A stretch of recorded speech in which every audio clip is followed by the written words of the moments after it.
is in itself an evil to be addressed, and that we cannot tolerate the fact that we have the capacity to address, but not making use of it. Inequality wastes talents. If women, minority groups, disabled persons have a chance to take part in economic activities like the others, some estimate may put it that the economies of some countries may grow by 1/3. It is also the fact that inequality causes social instability. So cohesion will be under threat. Inequality in itself is morally intolerable. It's repugnant to see that we have the capacity to address it but not making use of it. Oxfam estimates that we produce, on average, one person about $9,000 worth of products each year. But we have 1 billion people living under $1 per day, meaning a few $100 a year. So we have the capacity to address it.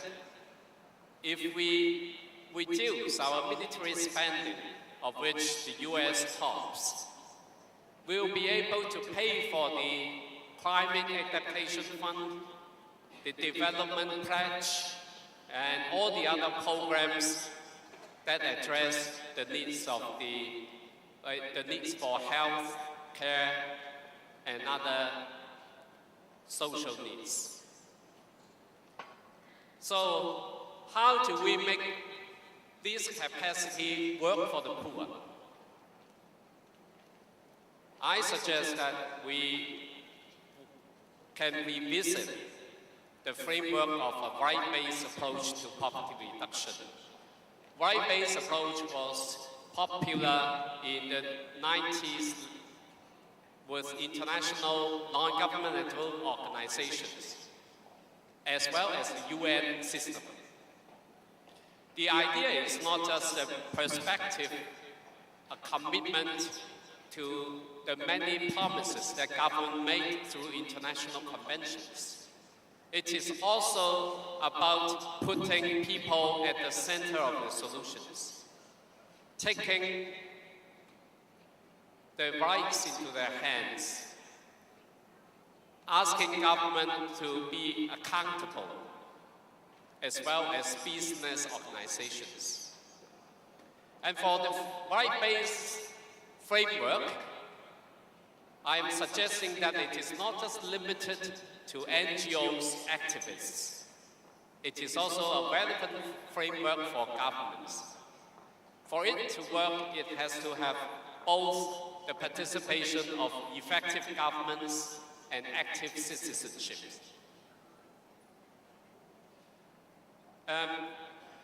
For us, growing up and working in NGO sector, we tend to emphasize on citizens' actions. And for those in governments, they tend to ignore NGOs' role. The two have to come together. 50 years ago, the refugee problem of Hong Kong was discussed in the United Nations, and now it is one of the wealthiest cities in the world. And 50 years ago, Korea was poorer than Sudan, and today is an industrial leader with GDP per capita more than 9 times of Sudan. So China has shown us, again, another example. And in all these cases, and in many others, effective governments do produce development results.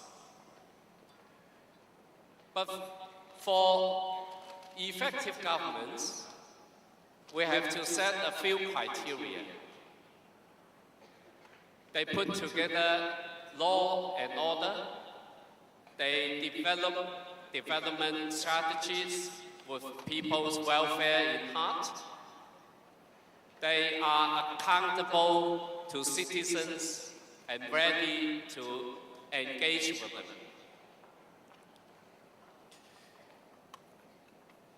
This emphasis on the effectiveness of government and its important role in development is to contrast with economic theories arising from what we call the Washington Consensus in the early 90s, where it was promoted that economic growth alone brings in development, and that government should be reduced in its capacity, and economy, the market, should be left alone.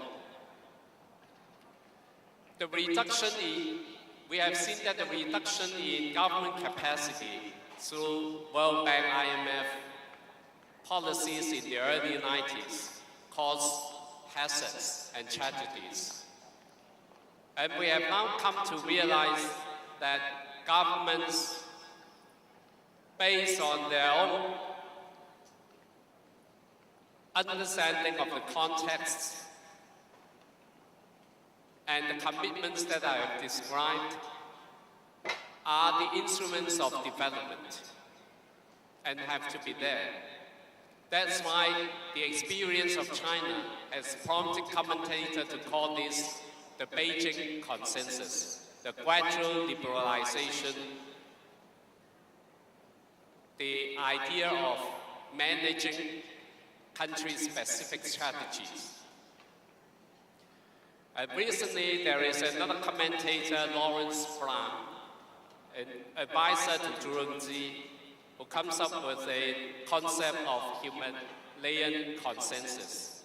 It draws upon nation values of passion, alms-giving, community cohesion, and networking. And it promotes, again, culturally based programs of development.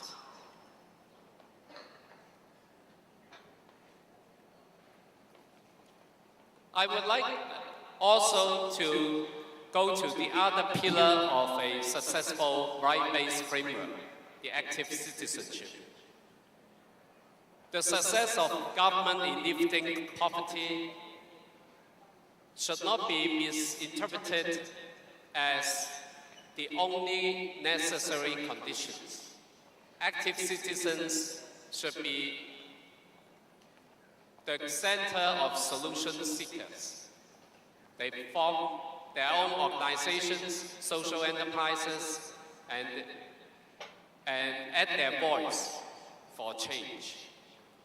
I hope that this conference, in conclusion, I hope this conference will reiterate the importance, the central role of citizenship.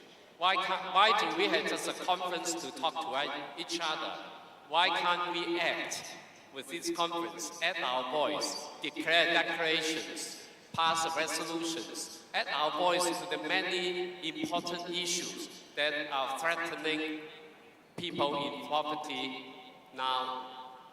So I hope, in ending my speech, let me call you to action. Thank you.